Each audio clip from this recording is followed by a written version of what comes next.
இஸ்லாமியர்கள் ஓட்டை பிச்சை எடுக்கிறாரா இளைய தளபதி விஜய்? இதுவரைக்கும் அரசியலில் எல்லோரும் அரைத்த அதே மைனாரிட்டி மசாலாவை தான் இவரும் அரைக்க போறாரா?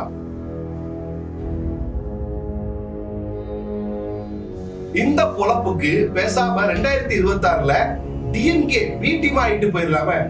இப்படி இஃப்தார் பார்ட்டியில கலந்துகிட்ட நம்ம டிவிகே கட்சி தலைவர் விஜய இஷ்டத்துக்கு போட்டு பொளந்துகிட்டு இருக்காங்க. அவங்க பொளந்தது சரியா தப்பா? இத பத்தி தான் இந்த வீடியோ நம்ம பார்க்க போறோம். நான் உங்க தேவ்டேனியல். வாங்க வீடியோக்குள்ள போலாம். ஏன் பாஸ் இப்படி ஷேக் பண்ணி நடக்கிறீங்க?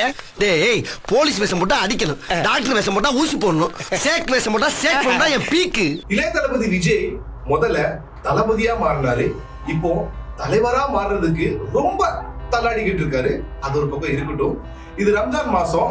அப்பவே எல்லாரும் எதிர்பார்த்ததுதான், கண்டிப்பா டிவிகே கட்சி கிட்ட இருந்து ஒரு அறிவிப்பு வரும். அதாவது விஜய் இஃப்தார் நோன்பு பார்ட்டியில கலந்துக்குவார்னு அறிவிப்பும் வந்தது. அதே மாதிரி ஏற்பாடு ரொம்ப தடபுடலா செய்யப்பட்டது.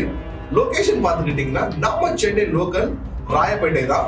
அரேஞ்ச்மெண்ட்ஸை கவனிச்சுக்கிட்டது அவங்க உள்ள லோக்கல் பாய்ஸும் மற்றும் டிகே கட்சி மெம்பர்ஸும். இதுல மொத்தமா 3000 பேர் கலந்துக்கிட்டாங்க. அதுல குறிப்பிடத்தக்க 600 பேர் வந்து டிவிகே கட்சியில உள்ள மெம்பர்ஸ், ஆனா இஸ்லாமியர்கள். அதுலயும் நோம்ப ரொம்ப கனகச்சிதமா கடைபிடிக்கக்கூடியவங்க. அது காணாம இஸ்லாமிய மத குருகள், மொத்த விஐபிஸ் எல்லாமே கலந்துக்கிட்டாங்க. அவரு என்னமோ நல்லபடியா போய் கலந்துக்கிட்டாரு, நோம்பு விருந்துமே ஏத்துக்கிட்டாரு. ஆனா இப்ப அதை மையமா வச்சு சில கருத்துகள் உலாவிக்கிட்டு இருக்கு. அதுல சில கருத்து அவர் அப்படியே சந்தோஷத்துல கண்கலங்க வச்சிருக்கு.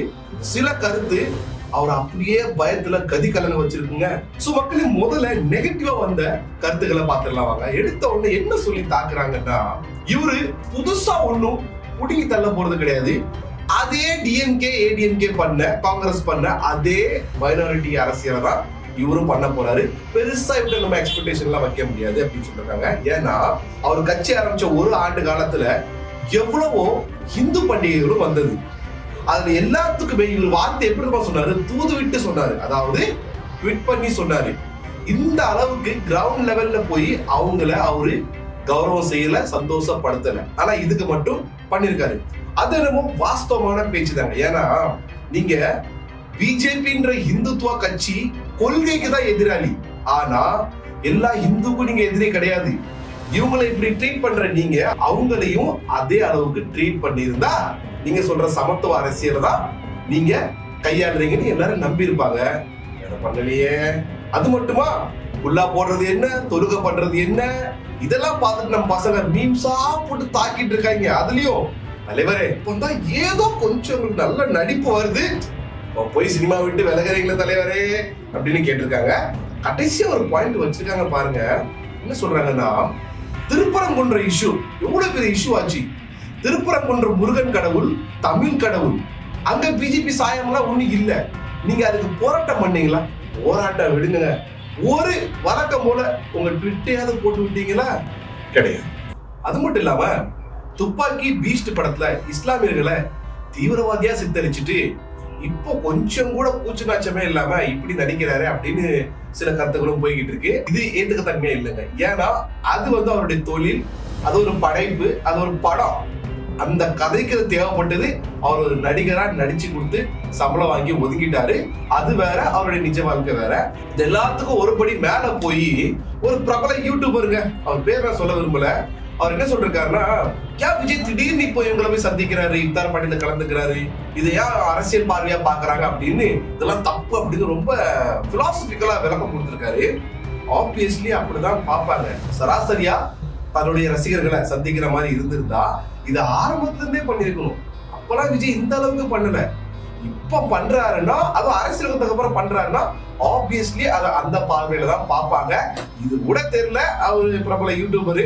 அதே மாதிரி அப்படியே ஆப்போசிட்டா பாசிட்டிவான கருத்து என்னன்னு பாத்துக்கிட்டீங்கன்னா, இதுவரைக்கும் இந்த மாதிரி இஃப்தார் நிகழ்ச்சியில கலந்துகிட்ட முன்னாள் பெரிய பெரிய அரசியல் தலைவர்கள் எல்லாருமே அங்க போவாங்களாம். அந்த சம்பிரதாயத்துக்கு அந்த நோம்பு கஞ்சி குடிப்பாங்க, அந்த புள்ளாய கூட போட்டுக்குவாங்க. அது வந்து அவங்களுடைய ஓட்டு மாஃபியாக்கு. பட் விஜய் இவங்க எல்லாம் ஒரு படி மேல போய் அன்னைய நாளைக்கு அவர் வந்து பகல்ல இருந்து நோம்பு, அதாவது விரதத்தை கடைபிடிச்சு அந்த நோம்பு கஞ்சியை போய் குடிச்சிருக்காரு.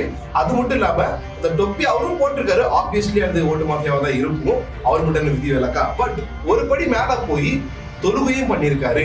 டேபிள் அரேஞ்ச்மெண்ட் இல்லாம தரையில தொண்டர்களோட தொண்டர்களா சரிசமமா உட்காந்து அவர் சாப்பிட்டிருக்காரு. இதுக்கு முன்னாடி போன தலைவர்கள் யாருமே இதை பண்ணதில்லைன்னு சொல்றாங்க. இது எந்த அளவுக்கு உண்மைன்றது தெரியல.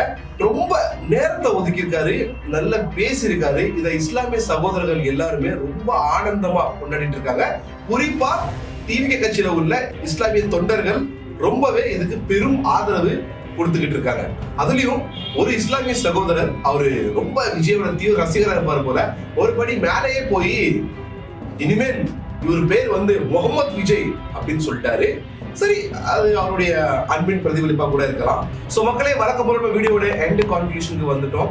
இந்த கான்ட்ரோவர்சியானது எங்க பார்வைக்கு எப்படி இருக்கு, எங்க கான்க்ளூஷனை சொல்லிடலான்னு இருக்கோம்.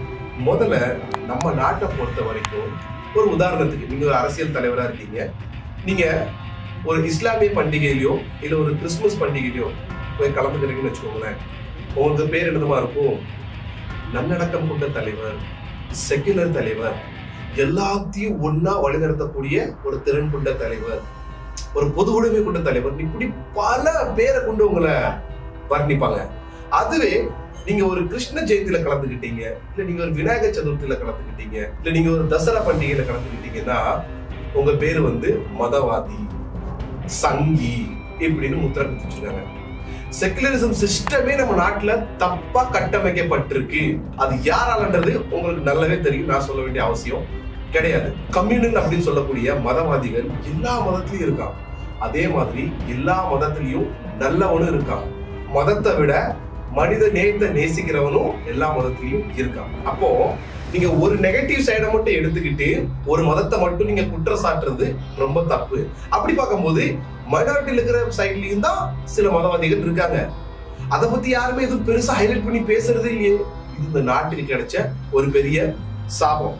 விஜய் இந்த யுக்திய கையாண்டது. ஏன்னா இதே யுக்தியை தான் டிஎம்கேவும் பல ஆண்டு காலமா கையாண்டுட்டு வராங்க. என் அண்ணன் பழனி பாபா சொல்கிறார், நம் மக்களிடத்திலே குறிப்பாக இஸ்லாமிய சொந்தங்களிடத்திலே அன்பாக ஒரு வார்த்தை பேசிவிட்டால் போதும், இவன் தான் நமக்கான தலைவன் என்று நம்புகிற ஒரு மனப்பான்மை இருக்கிறது. ஒரே ஒரு நாள் இஃப்தார் விருந்திலே தொப்பியை போட்டு நோம்பு கஞ்சி கூட இருந்து குடித்து விட்டாலே இவன் நமக்கானவன் என்று நம்புகிற ஒரு எண்ணம். மேபி ஒரு படி மேல இஸ்லாமிய சகோதரர்களை இம்ப்ரெஸ் பண்ணணும்னு சொல்லி கூட தான் அவரு தொழுகையில இருந்து அந்த நோன்பு வைக்கிறது பண்ணிருக்கலாம், தப்பு இல்ல. ஏன்னா என்னதான் ஒரு மதசார்பற்ற ஒரு மனிதனா அங்க போயிருந்தாலும் அவரு மேல இப்ப ரீசெண்டா அரசியல்வாதின்ற சாயம் இருக்கதான் செய்து அரசியல் ஓட்டு காரணத்துக்காக தான் அவர் பண்ணிருப்பாரு. அவர் கையாண்ட விதம் இருக்குல்ல, அது கொஞ்சம் சமத்துவமா இல்ல, கொஞ்சம் ஏற்றத்தாழ்வா இருக்கு. இதான் என்னுடைய கருத்து. அதே மாதிரி இவருடைய இந்த மூவுக்கு அப்புறம் டிஎம்கே பார்ட்டி வயிற்றுல இன்னுமே கொஞ்சம் புள்ளியை கரைச்சிருக்கும். அது மட்டும் இல்லாம நம்ம டெப்யூட்டி சிஎம் உதயநிதி ரீசெண்டா என்ன சொல்லிருக்காருன்னா, நான் வந்து ரம்ஜானுக்கு வாழ்த்து தெரிவிச்சா பல பேருக்கு காண்டாவறாங்க, சோ நான் பலாயிரம் முறை ரம்ஜானுக்கு நான் வாழ்த்து தெரிவிச்சுட்டே இருப்பேன். ஐயா, நீங்க வாழ்த்து தெரிவிங்க, தப்பே இல்லை. நாங்க இந்து முஸ்லிம்ஸ் குறிப்பா தமிழ்நாட்டுல பிரதர்ஹுட், அதாவது சகோதரத்துவமா தான் இருக்கோம். அரசியலுக்காக நீங்க தான் எங்களை பிளவு பண்றீங்க. அதே மாதிரி திருப்பரங்குன்ற விஷயத்துல நீங்க ஒரு யூனிட்டியை பார்த்திருப்பீங்க. அதை பார்த்ததுக்கு அப்புறமா நீங்க இன்னும் பழைய ரீல ஓட்டிக்கிட்டு இருக்கீங்க, பார்த்து ரீல அந்த போது. சோ ஓவராலா எங்களுடைய கன்க்ளூஷன் என்னன்னா, விஜய் வழக்கம் போல இவங்க அரைக்கிற அதே மாவா அரைச்சாருன்னா அவரும் 10ஓட 11 ஒரு அரசியல் உக்தியா தான் இருக்க போறாரு. பட் வித்தியாசமா ரெண்டு பேரையுமே எல்லா சமூக மக்களையும் சரிசமமா கொண்டு போய் மூவ் பண்ணாருன்னா நாளைய தமிழக அரசியல்ல அவர் ஒரு புதிய சக்தியா இருப்பாருங்க. இதான் என்னுடைய கருத்து. வீடியோ பார்த்ததுக்கு அப்புறம் உங்களுடைய கருத்து இருக்கிறத கமெண்ட் பாக்ஸ்ல மறக்காம மென்ஷன் பண்ணுங்க. சேனலை சப்ஸ்கிரைப் பண்றீங்க, ஃபாலோ பண்றீங்க. ஜெய் ஹிந்த்.